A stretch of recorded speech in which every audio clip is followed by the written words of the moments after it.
2 cups of flour.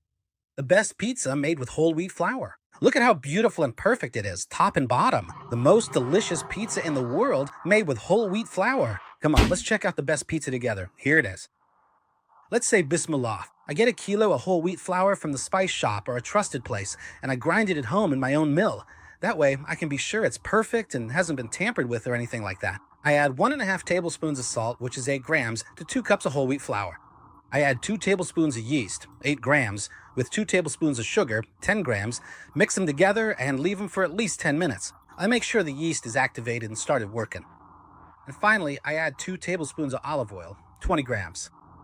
Exactly 15 minutes later, I came back, and as you can see, I'm gonna add it now. Look, do you see the bubbles like that? My yeast is activated, and I made sure it's really good. I'm working at room temperature, not warming the water or anything. And as you can see, we added the water with the yeast and sugar, and I'm gonna start kneading.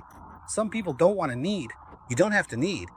Some people don't want to use instant yeast and want to use sourdough instead.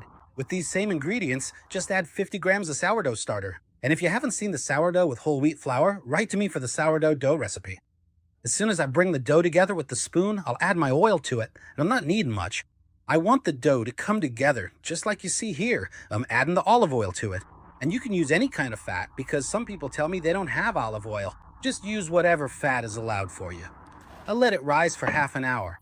After half an hour, I get some bran or semolina. Semolina is better, gives a nice crunch. I take the bran, which is wheat bran, and roll it out with a rolling pin or whatever you call it. And this is exactly for a 30 centimeter baking tray. I mean, this tray is 30 centimeters. It's amazing. It can feed a whole family. As you can see, I'm flattening it out.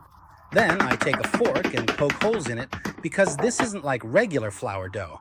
Put sauce if you're allowed to have sauce, put bechamel if you're allowed to have bechamel, and any kind of cheese or anything you like. Make sure the oven is preheated for 10 minutes at exactly 200 degrees Celsius. It takes just 20 minutes and comes out perfect. Please pray for my mother and father from the bottom of your heart. Check out all the whole grain products, Kab el Ghazal, breadcrumbs, batansali, and all the sourdough, they're all up on the channel. Just look at the last 20 days and you'll enjoy whole grain flour. Thank you all.